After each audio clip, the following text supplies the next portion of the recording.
ये भी करते हैं कि खोल लिया, जिसको गाना है गाओ, आओ गा के चले जाओ। नोबडी इज बॉदर्ड अबाउट कि वो इम्प्रूव कैसे करेंगे, है ना। तो ये पहली बार मैंने देखा है, तो जोरदार तालियां होनी चाहिए इस एफर्ट के लिए कि कोई चाह रहा है कि आप ठीक अच्छा गाओ, करेक्ट गाओ, है ना। उसके लिए जो कुछ हम सब एक्चुअली एक ही समुंदर में तैर रहे हैं। थोड़ा कोई आगे है, थोड़ा कोई पीछे से पहुंचा, कोई कहीं नहीं है। तो जो जहां तक पहुंच गया है वो पीछे वाले को रास्ता बताता है, तो वो उसका गुरु हो जाता है, और जो उसके आगे है वो उसका गुरु हो जाता है। तो सब ऐसे ही चल रहा है। तो कुछ क्वेश्चंस अगर है एक दो, तो टाइम थोड़ा कम है, लेकिन उससे एंड कर देंगे, एंड कर देंगे। पहले प्रसन्न जी पूरा उनका तजुर्बा कुछ बोलेंगे, then some question and answers, 5-10 minute ज्यादा नहीं। हाँ, एक किसी को अगर पूछना हो तो जी। के झरोखे में एक सॉन्ग गाया था मैंने। हाँ हाँ, आपने बोला था कि सीखने की जरूरत है, बट मुझे कोई आइडिया नहीं है। कैन यू एलाबोरेट कि एग्जैक्टली मैं कैसे स्टार्ट करूँगा? क्या सीखना? हाँ, क्लासिकल सीखे। क्योंकि अभी मैं सॉन्ग सुनता हूँ, मैं जब रूम में अकेला होता हूँ तब गाता हूँ। हाँ, मुझे पता चलता है कि मैं गलती कहाँ पे कर रहा हूँ, बट उसको कैसे इम्प्रूव कर रहे हैं वो मुझे पता नहीं है। एग्जैक्ट। अब मैं आपको एक उदाहरण देता हूँ इसका। आप एक अंधेरे कमरे में हैं, ठीक है, और स्विच है कहीं तो, है ना, आप क्या करेंगे? करेक्ट, 10 जगह हाथ मारेंगे तब जाके मिलेगा। अगर वो आपका कमरा है और अंधेरा है, तो आपको पता है कि डोर से घुसते ही राइट में फ्रिज है, उसके ऊपर बटन है, जाके सीधे दबा दोगे। यही डिफरेंस होता है सीखने से, है ना। अभी दिल के झरोखे में तुझको बिठा कर, ये क्या है नहीं मालूम ना आपको, इसीलिए तो कंफ्यूजन हो रहा है। ये है सा सा सा सा सा सा सा सा सा रे गा पा, है ना। कोई भी गाना ऐसे, वो शाम पामरे गनी सा गा, वो शाम गमपा भी परिधनी अजीब है पमद पमगा। तो उसके पीछे है क्या, एक्सरे, वो पता होना जरूरी है ना। तो ये आवाज और सुर की समझ तो टैलेंट है। देखो, टैलेंट नहीं है तो आप कुछ भी नहीं कर सकते, छोड़ दो, है ना। पर आप सबके पास टैलेंट है, लेकिन नॉलेज आपको गेन करना पड़ता है ना। तो टैलेंट से आप 1 करोड़ लोगों की भीड़ से हटके 10,000 लोगों में तो आ जाओगे, लेकिन 10,000 में अगर आपको एक बनना है तो फिर आपको नॉलेज भी चाहिए, और करना ही है तो करना ही है ना। एक तो क्या प्रॉब्लम है, जैसे हमको सपोज मेरा मन किया कि मेरे को मिसाइल उड़ाना है ना, या पायलट बनना है, तो सीधे जाके प्लेन में बैठ जाऊं क्या? खुद भी जाऊंगा, दूसरे भी जाएंगे, है ना। वहां तो हम पूरी पढ़ाई करेंगे ना, बचपन से पूरा है, पूरा एयरलाइंस का सब करेंगे। तो गाने में क्यों सीधा आ जाते हैं अपन? ये भी, इससे बड़ा साइंस तो कुछ भी नहीं है। क्यों मालूम है?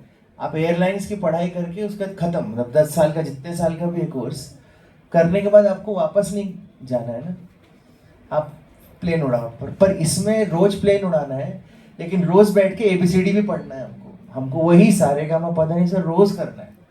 कितना मुश्किल है, आईएएस ऑफिसर बनने से ज्यादा मुश्किल है ना। तो बस थोड़ा इस पे आप लोग सीरियसली ले लो इस चीज को, अगर करना है तो। क्योंकि मुझसे भी कई लोग पूछते हैं ना कि आप बताइए फीडबैक, तो मैं उनसे पूछता हूँ कि किस रूप में बताऊँ, है ना। आप शौकिया सिंगर हो और वैसे जज करूँ, या आप प्रोफेशनल मानते हो अपने आप को और वैसे जज करो, उसमें बहुत फर्क है। अगर आप शौकिया है तो मैं हमेशा यही बोलूँगा कि बहुत अच्छा गाया। अगर आप कह रहे हो कि प्रोफेशनली, तो फिर तो बाल की खाल निकालनी पड़ेगी, है ना। तो बस आज आपको तो जज ही नहीं किया मैंने, आपको क्वेश्चन, चलो कोई बात। अभी आपने कहा कि सीखना जरूरी है, और आप खुद भी एक institution which you run, right? So when somebody has to make a choice, since there is now plethora of singing तरीके हैं, या तो इंडिविजुअल सीख सकते हो, स्कूल्स हैं, या whatever ways. So is there a way by which we can make a decision कि किस तरह से शुरुआत करें, किस तरह की लर्निंग, किसके पास जाएं सीखने के लिए, ऐसा कुछ? ये आजकल तो क्या है, ऑनलाइन क्लासेस भी बहुत चलती है, बट मेरा पर्सनली मानना है कि जो 1-to-1 जो गुरु शिष्य परंपरा जो होती है ना, वो, क्योंकि देखो सुर क्या होता है, फ्रीक्वेंसी होती है। मैंने भी कोविड के टाइम में एक ऑनलाइन इंस्टीट्यूट में, अब वो बहुत बड़ा हो गया है, सोनू निगम जी का है, उसमें आई वाज मेन जो फर्स्ट बैच था उसमें, तो RTM, तो I was the one of the starting जो 5-6 टीचर्स थे उसमें था, बट फिर छोड़ दिया, शोज चालू हो गया, मेरा अब टाइम नहीं है। तो होता क्या है कि सुर एक्चुअली फ्रीक्वेंसी होती है, जब आप पढ़ेंगे है ना, तो सुर की परिभाषा ही यही है, जो सुर को नाद बोलते हैं, मतलब साउंड, ध्वनि तो सब कुछ है, बट जो संगीत उपयोगी ध्वनि उसको नाद बोलते हैं, म्यूजिकल नोट। उसकी क्या वो है, यानी उसकी परिभाषा हिंदी है, पता नहीं हिंदी सबको आती है ना, तो नियमित और स्थिर आंदोलन संख्या वाली जो ध्वनि होती है वो नाद होती है, म्यूजिकल। पर अभी ये भी ध्वनि है, लेकिन ये म्यूजिकल नहीं है ना। तो जो वाइब्रेशन रेशियो होता है वो जब इक्वल होता है ना, नियमित और स्थिर आंदोलन संख्या नहीं, वाइब्रेशंस, वो म्यूजिक वाला होता है। तो ये पूरा फ्रीक्वेंसी का है, और ऑनलाइन क्लास में फ्रीक्वेंसी लॉस सबसे ज्यादा होता है। तो आप एक नॉन म्यूजिकल प्लेटफॉर्म पे म्यूजिक सीख रहे हो है ना। तो इसलिए मुझे लगता है कि आमने सामने, इवन मैं जब सीख रहा था, तो जब भले कितनी भी गर्मी हो, क्लास में पंखा बंद करना पड़ता था, क्योंकि हमारे गुरुजी बोलते थे फैन बंद करो। क्यों? क्योंकि जो वॉइस है, एयर जो है, उस वॉइस की फ्रीक्वेंसी को काटता है।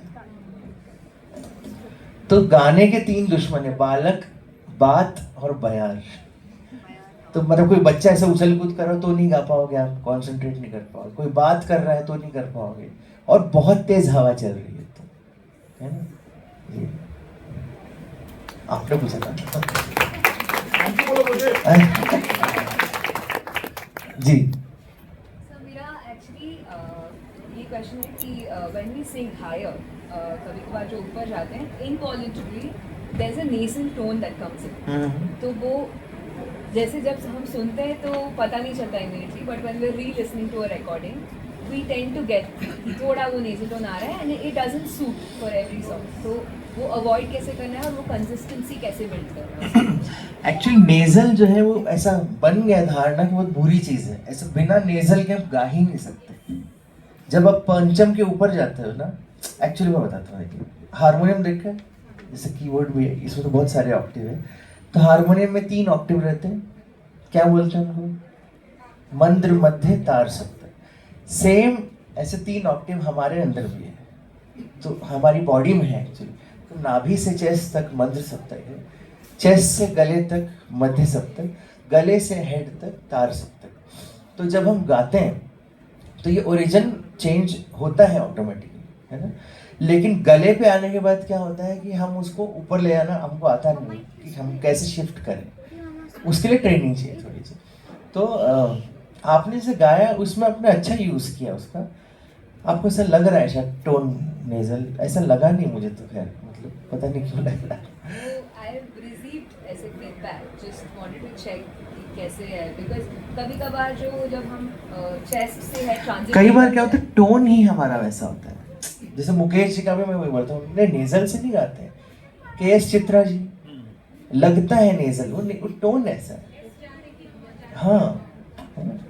तो आप अगर वो नेजल हटाओगे तो फिर सुर नहीं लगेगा। हाँ, टू मच नेजल भी नहीं होना चाहिए, है ना। छोटा सा टोन है। कुमार शानू क्या करते हैं? अब वो ठीक है। क्या होता है, सक्सेसफुल लोगों को अब कुछ बोल नहीं पाते। तो ये था, बस ये कॉन्शियस में रखे कि बहुत ज्यादा नेजल तो नहीं आ रहा है, बाकी ठीक है। क्योंकि वो ब्रिज बनता है, जैसे sometimes when you're moving from chest to head there is a bridge, Of course sometimes बनता there's है, that उसको disbalance. तालु बोलते हैं एक्चुअली, नॉट नेजल, है ना। मैं बताता हूँ, उदाहरण बताता हूँ, शीशा ऐसे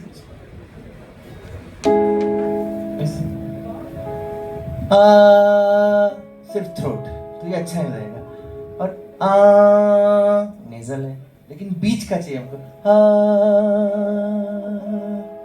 इसमें नेजल है पर ओवर पावर नहीं कर रहा है, वो बैलेंस वो रखना पड़ेगा।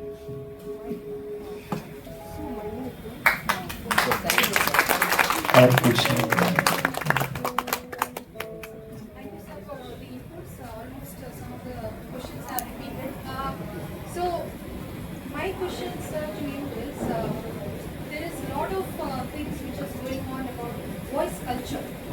So, can you just, just touch upon this aspect of voice culture? So, we have different tonal qualities. Is it something, because at certain age, people say that classical mat seekho, aisa bhi bolte hain. I'm just, classical mat seekho. Maybe you can just fine tune voice culture kar do. So there are a lot of, wrong information which is circulated. So since you are an expert here today to enlighten us, so I would like to hear exactly what is voice culture and how at this, for example, at this juncture of our life, we are all passionate singers.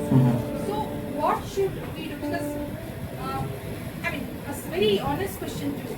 Should we be starting from the first alankar at this age? Or, how? If you can guide us, Okay. so that will help us. So I'll answer. There are 2-3 questions in that, so I'll answer one. First was लोग ऐसा बोलते हैं कि classical मत सीखो, बस वो एक वर्ड और लगा दीजिए, गलत तरीके से क्लासिकल मत सीखो, है ना? सही तरीके से सीखना ही पड़ेगा आपको, ग्रामर है वो, है ना? बस वो सही तरीके से होना चाहिए। अनफॉर्चुनेटली क्या होता है कि अब जैसे वॉइस कल्चर यही है जो आप कह रहे हैं ना, जो हम अभी बात कर रहे थे वही है ना? अब जैसे क्लासिकल है, सपोज राग यमन है ना, अब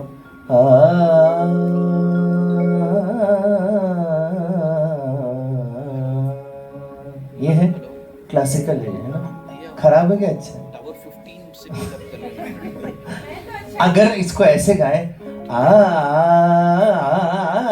तो खराब लगेगा ना, तो गलत तरीके से मत करिए।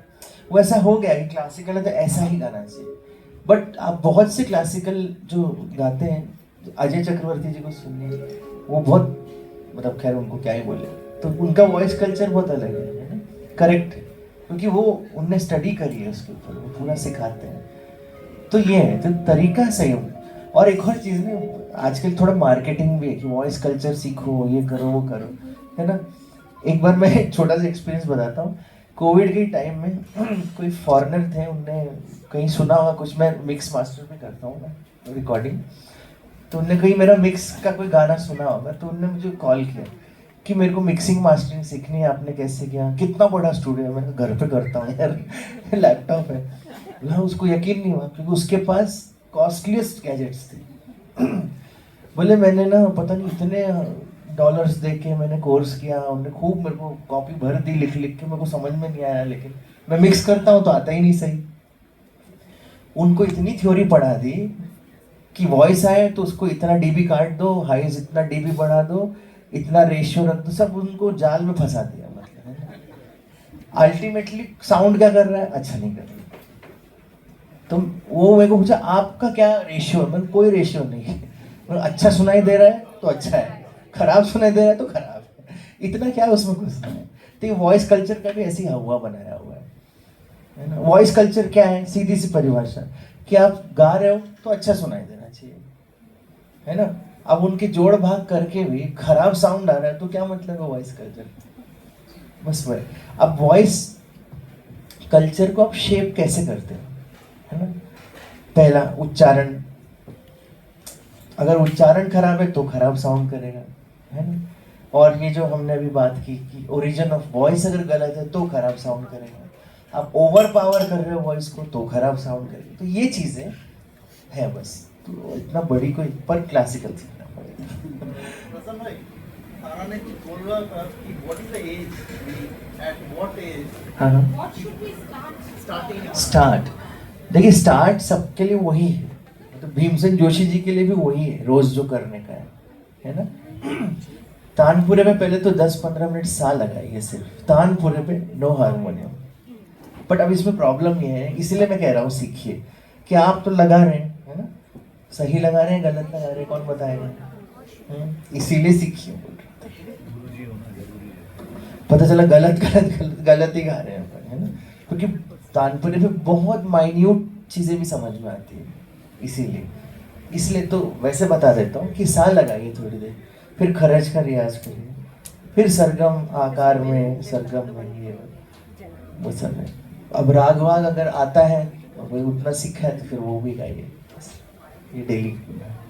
पर वही पहले किसी गुरु के सामने गाइए ताकि वो करेक्ट करे कि ये नहीं लगा है।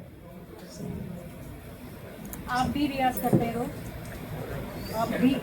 क्यों नहीं, लता जी भी आपको एक बात बताओ, मुझे बोल रहे हैं, अपन तो कुछ भी नहीं। आशा जी कितने साल की हैं? 92। वीक में 3 दिन रवि जूले जी के जो बड़े ब्रदर हैं उनके पास जाती हैं सीखने अभी। तो बात खत्म हो गई मेरे ख्याल से, है ना।